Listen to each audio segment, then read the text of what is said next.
Welcome to another episode of Books and Bytes. Today we're diving deep into a book that truly challenges our most cherished beliefs about success. Malcolm Gladwell's Outliers, the story of success. We often look at successful people and think, wow, they're self-made heroes. You know, it's all about individual talent and sheer grit. Right, that's the standard story. But Gladwell argues that picture is, well, far too simple. He suggests success is actually profoundly shaped by hidden advantages, extraordinary opportunities, and these deep-seated cultural legacies we rarely even consider. Exactly. Gladwell's core mission, really, is to push us to look beyond just the individual. He wants us to understand the broader patterns, the external forces that elevate certain people, making them seem like outliers from ordinary experience. So it's not just what successful people are like. No, it's where they are from. Because that context, those, invisible influences, that's often the real story. And he kicks this whole idea off with a genuinely captivating story he calls the Rosetto Mystery. Imagine this. It's the 1950s, and there's this small, incredibly close-knit Italian-American town in Pennsylvania, Rosetto. Yeah, founded by immigrants from near Rome. Apparently, it felt very much like a piece of old Italy transplanted. Okay, here's where it gets really interesting. A doctor, Stuart Wolfe, was visiting and heard something odd from a local physician. The local doc almost never saw anyone from Rosetto under 65 with heart disease. Which was astonishing back then, right? Heart attacks were a huge killer in the 50s. Absolutely. So Dr. Wolfe investigated, and it was true. Virtually no one under 55 showed signs of heart disease. And the older folks? For men over 65, their heart disease death rate was half the national average. They were just dying of old age. Wow. So what was going on? What did Wolfe and his colleague John Brune find? They must have looked at diet first. They did. But it wasn't diet. Rostons ate rich, fatty foods cooked in lard. Okay, so maybe exercise, lots of physical labor. Not really anymore. Many weren't doing heavy quarry work by then. Genetics. Maybe something unique about this group. Nope. Their relatives living elsewhere didn't share the same amazing health. And it wasn't the location either. Neighboring towns had much higher heart disease rates. So they ruled out all the usual suspects. What was left? It had to be Rosetto itself. The town. A community structure. Exactly. This powerful, protective social structure. You had multi-generational homes, huge respect for elders. People stopping to chat on the street, cooking for each other, that kind of thing. Yes, a strong, unifying church. Tons of civic organizations, like 22 of them in a town of maybe 2,000 people. And a sort of egalitarian vibe, right? Yeah. Discouraging, showing off wealth, helping each other out. Precisely. This whole world they built seemed to insulate them from the stresses of modern life. So that's the big aha moment Gladwell highlights. Health, just like success, isn't purely individual. It's deeply tangled up with your community, your culture.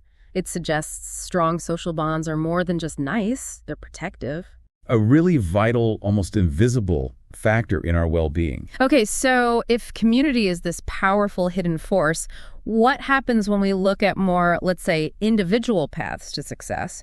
Gladwell then shifts focus to opportunity. Right, and introduces this concept he calls the Matthew effect. Which he explains using Canadian hockey players. Yeah. Seems simple, but the finding is pretty startling. It really is. A psychologist named Roger Barnsley noticed something odd about elite Canadian hockey teams. Which was? A huge number of the players were born in January, February, or March. Way more than you'd expect by chance. Okay, so not astrology. What's the reason? It comes down to the cutoff date for junior hockey leagues, which is January 1st. So if you're born early in the year? They're slightly older, maybe almost a full year older than the kids born later in that same age group. Which means you're probably bigger, more coordinated. Right. Yeah. At that young age, that makes a difference. A huge difference. So those January kids get seen as better early on. And then they get picked for the select teams. Get more coaching, more ice time, better opportunities. It's what Gladwell calls selection, streaming, and differentiated experience. That small initial advantage just snowballs. Wow. And this isn't just hockey. No, he shows similar patterns in baseball with its cutoff dates, and even in education. Kids who are older in their kindergarten class often maintain an advantage for years. So that initial opportunity, that little bit of luck based on your birthday, can set you on a completely different trajectory. Exactly. And having the chance to capitalize on those opportunities, like getting all that extra practice, links directly to his next big idea. The famous 10,000-hour rule. This one gets talked about a lot. It does. The basic idea challenges the notion of pure natural talent. So practice makes perfect, basically. Kind of, but it's more specific. Huh. Gladwell draws on K. Anders Ericsson's study of violinists at Berlin's Academy of Music. What did Ericsson find? He found that the very best violinists, the future soloists, had all accumulated around 10,000 hours of deliberate practice by age 20. And the others? The merely good students had about 8,000 hours, and the ones likely to become music teachers had around 4,000. So no naturals who got to the top without the hours. According to Ericsson's study, no. And no grinds, either people who practice like crazy but didn't have the talent. The hours seem to be the key differentiator for reaching that elite level. Gladwell gives other examples too, right? Yeah, like Mozart. We think of him as a prodigy, but his greatest works, the truly groundbreaking ones, came after he'd already been composing intensely for, well, over a decade, likely hitting his 10,000 hours. And Bobby Fischer in chess. Became a grandmaster after about 9 years of obsessive play. The number keeps popping up. But here's the thing, getting 10,000 hours in, especially by age 20, isn't easy. That's where opportunity comes back in, isn't it? Absolutely. You need the time, the resources, the right situation. Gladwell uses Bill Joy, the co-founder of Sun Microsystems, as a prime example. How so? Joy got incredibly lucky. As a student at the University of Michigan in the early 70s, he stumbled upon their brand new computer center. Which was rare back then. Extremely rare. And it was a revolutionary time-sharing system. Plus, there was a software bug that meant he could basically program for free around the clock. So he had unlimited access at a time when computer time was gold. Right. This unique accidental opportunity let him rack up thousands and thousands of programming hours way before almost anyone else. That was his 10,000 hours. And the Beatles, another famous example. Their Hamburg Crucible, as Gladwell calls it. Before they hit it big, they played these grueling gigs in German script clubs. Like really long sets. 8 hours a night, 7 nights a week, for months on end. By 1964, they'd played live something like 1,200 times. Which is way more than most bands play in their entire career. Exactly. That relentless performing, that opportunity, however rough, honed their skills incredibly. It made them the Beatles. Okay, so opportunity and sheer hours are crucial. But what about raw brain power? Gladwell tackles that too, right? The trouble with geniuses. He does. He introduces us to Chris Langan, a guy with an IQ supposedly higher than Einstein's, taught himself to read at 3, talking at 6 months. Just off the charts, brilliant. The kind of person you'd assume is destined for greatness. You would think. But Gladwell uses Langan to question if super high IQ is really the main driver of real-world success. He brings up Lewis Terman's study, the termites. Right. Terman tracked over 1,400 child geniuses with IQs over 140 for decades. And what happened? Did they all change the world? Surprisingly, no. Many had pretty ordinary careers. Terman didn't find many Nobel Prize winners in his group. The conclusion was that beyond a certain threshold, maybe an IQ of 120 or 130, having an even higher IQ doesn't seem to guarantee more success. So intelligence matters, but only up to a point. Kind of a good enough level. What seems to matter more, Gladwell argues, is something different. Practical intelligence. Practical intelligence, what does that mean? He defines it as knowing what to say to whom, knowing when to say it, and knowing how to say it for maximum effect. It's basically street smarts, or maybe system smarts, knowing how to navigate the world. And this is where Chris Langan struggled, despite his genius IQ. Exactly.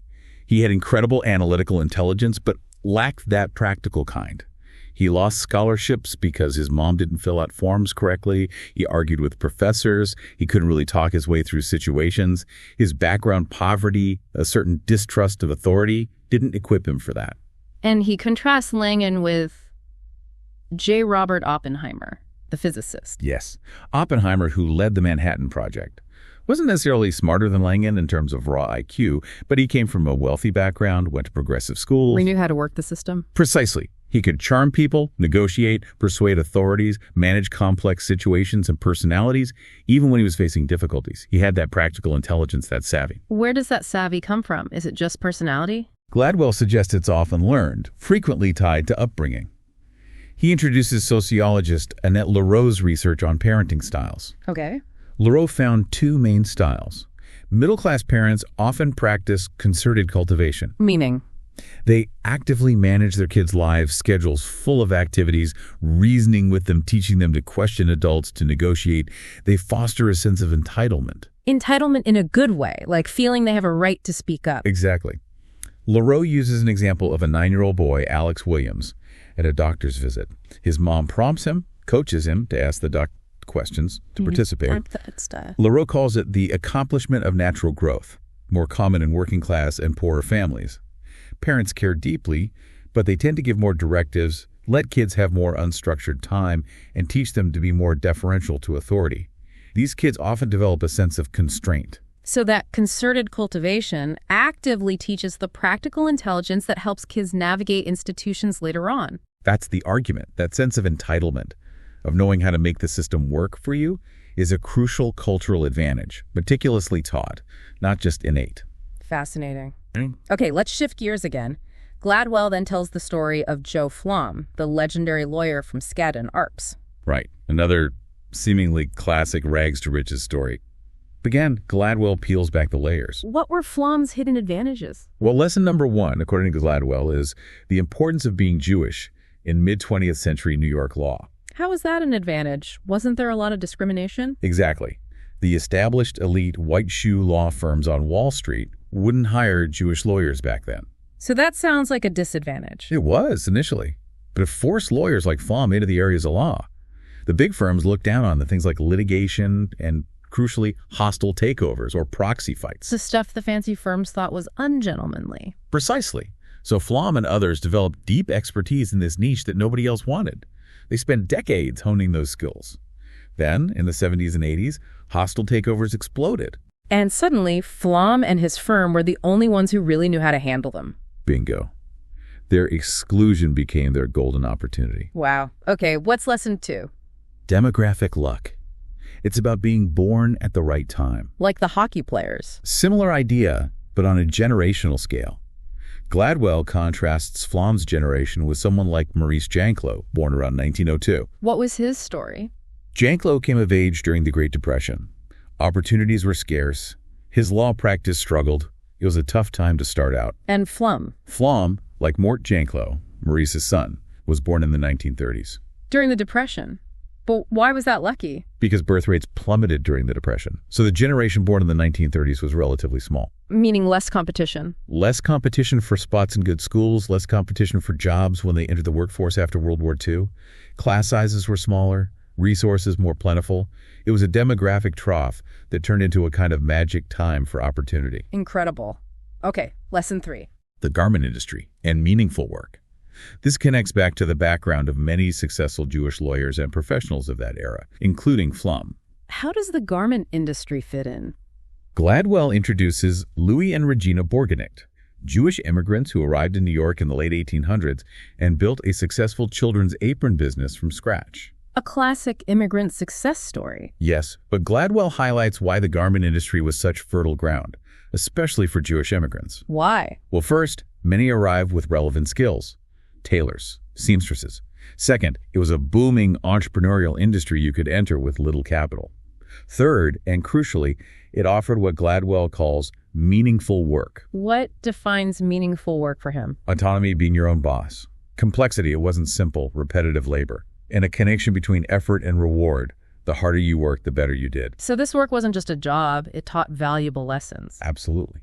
Lessons in entrepreneurship, negotiation, resilience, complexity, essentially. Practical intelligence learned on the job. And Flom's family background. His father worked in the garment trade, sewing shoulder pads. Oppenheimer's father was a successful garment manufacturer. Many of the top Jewish lawyers of that generation came from families with roots in this industry. So those humble origins weren't a drawback, but actually provided a unique kind of preparation for success in demanding professions like law. Paradoxically, yes. It gave them advantages others didn't have. Amazing how these threads connect. Okay, from individual careers, Gladwell then explores legacy, how deep cultural patterns influence us. Right, how patterns from our ancestors' worlds can still shape our behavior today, sometimes in really unexpected ways. He starts at the feuds in Harlan, Kentucky. Sounds intense. Harry, these weren't just random fights. They were part of a long-standing culture of honor. Culture of honor, where did that come from? Gladwell traces it back to the original settlers of Appalachia, mostly Scotch-Irish herdsmen. Herdsmen, like shepherds and cattle drivers. Exactly. And for herdsmen, unlike farmers, their livelihood is easily stolen. You can rustle cows, but it's harder to steal land. So they had to be tough to protect their property. And crucially, their reputation for toughness was everything. You had to project strength, Be willing to fight over insults, to deter anyone from messing with you. Your honor was your shield. And this attitude persisted for centuries. Apparently so. Gladwell cites a fascinating experiment done at the University of Michigan. What do they do? Researchers subtly insulted male students, some from the North, some from the South, where this culture of honor is historically stronger. And the Southerners reacted differently. Significantly differently. They showed much higher levels of anger, stress hormones like cortisol spiked, and they were physically more assertive afterwards compared to the Northern students. That cultural legacy was still measurable. Wow. Okay, from old feuds to something very modern. Plane crashes, specifically Korean Air. Yeah, this is one of the most striking examples of cultural legacy in action. In the 80s and 90s, Korean Air had a terrible safety record. Way more crashes than comparable airlines. Were their planes faulty? Pilots poorly trained? The initial investigations looked at technical stuff, but the problem seemed deeper. It pointed towards communication issues in the cockpit. Communication. How does culture affect that? Gladwell introduces the work of Geert Hofstein, a Dutch psychologist who studied cultural dimensions across countries. One key dimension is the Power Distance Index, or PDI. Power distance. What's that? It measures how much a culture accepts and expects inequality and hierarchy. High PDI cultures have a strong respect for authority. Low PDI cultures expect more equality. And Korea is high PDI. Yes, traditionally quite high. And this can lead to what linguists call mitigated speech. Mitigated speech, like being indirect. Exactly. Subordinates in high PDI cultures are often very deferential and indirect when talking to superiors, especially when delivering bad news or suggestions. They hint rather than state things plainly. You can see how that would be a problem in a cockpit. A huge problem. Gladwell analyzes the crash of Avianca Flight 052 in New York. Colombian pilots, high PDI, struggling to convey their critical fuel shortage to American air traffic controllers, low PDI. And the Korean Air Flight 801 crash in Guam. A classic example. The first officer and flight engineer tried to warn the captain about the bad weather and the botched landing approach, but they used heavily mitigated speech hints and suggestions. And the captain, being the authority figure in that high PDI context, didn't fully register the urgency. Not until it was tragically too late. The cultural norms of communication directly contributed to the disaster. So how did Korean Air fix this? They brought in an expert, David Greenberg, who implemented a radical solution. They switched the language of the cockpit entirely to English. English? Why English? Was it just about having a common language? Partly, but the deeper reason was that English, for Koreans, is a lower PDI language. Speaking English allowed the pilots to step outside their ingrained cultural hierarchy. Gave them an alternate identity. Exactly. It freed them to be more direct, assertive, and collaborative, improving teamwork and safety dramatically. It shows how powerful and sometimes dangerous these cultural legacies can be. Okay, so connecting these cultural legacies back to success. Gladwell looks at work ethic, right? Using rice paddies? Yes, he contrasts the agricultural traditions of Europe, wheat and corn, less intensive, with traditional wet rice farming, common in southern China and other parts of Asia. Rice farming is harder work. Immensely harder traditionally. It required incredible precision, complex irrigation systems, constant vigilance, multiple crops per year. Gladwell estimates it took maybe 3,000 hours of work per year. Wow, that's a lot. It is. And he argues this incredibly demanding work fostered a powerful cultural legacy, valuing diligence, persistence, and meticulousness. There's a clear link between effort and reward. If you weren't careful and persistent, your crop failed. And this cultural attitude towards hard work persists. That's the argument. He also points out a fascinating linguistic advantage related to math. Math. How does rice farming connect to math? It's not the farming itself, but the structure of Asian languages regarding numbers.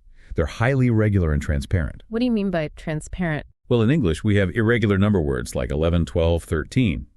In Chinese, Japanese, and Korean, numbers follow a perfectly logical system. 10-1, 10-2, 10-3, 2 tens, 2 tens, 1, and so on.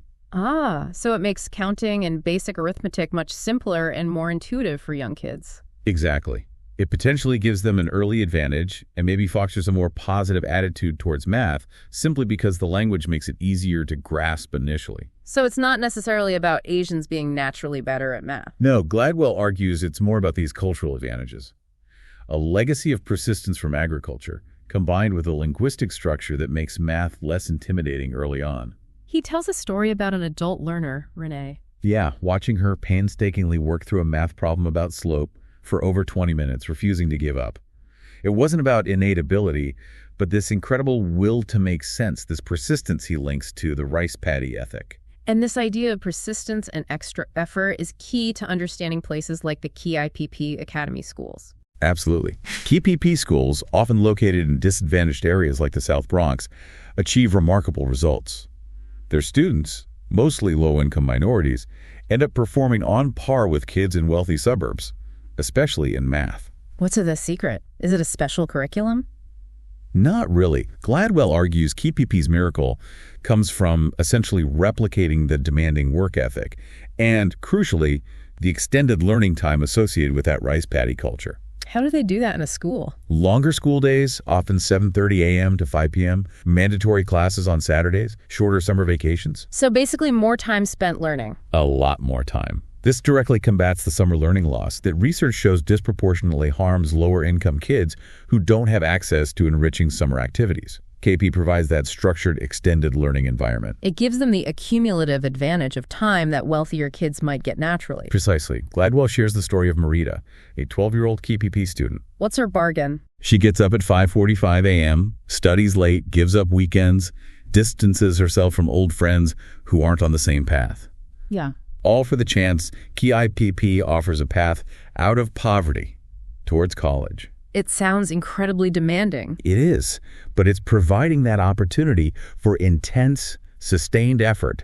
The 10,000 hours, the rice paddy persistence that Gladwell argues is so critical for success, especially for those who don't start with other advantages. So wrapping this all up, this deep dive into Outliers really does make you rethink everything about success, doesn't it? It really does. It's clear it's not just about the individual, not just talent or grit alone. No, it's this incredibly complex mix: where you're from, when you were born, the specific opportunities you encountered, often by sheer luck. And these deep cultural legacies you inherit, shaping everything from how you communicate to how hard you're willing to work. Right. We have to acknowledge all these factors to really understand why some people succeed and others don't. And maybe more importantly, understanding these factors helps us think about how we could create a society that offers more genuine opportunities for everyone to become an outlier. Exactly. It shifts the focus from just admiring the superstars to looking at the systems, the cultures, the structures that either help or hinder people along the way. How can we build better structures, better opportunities? It's a powerful perspective. To explore these profound ideas further and discover more surprising facts and stories, definitely grab a copy of Outliers by Malcolm Gladwell. You can find a link in the description. And remember to subscribe to Books and Bytes for more deep dives into the books that shape our understanding of the world.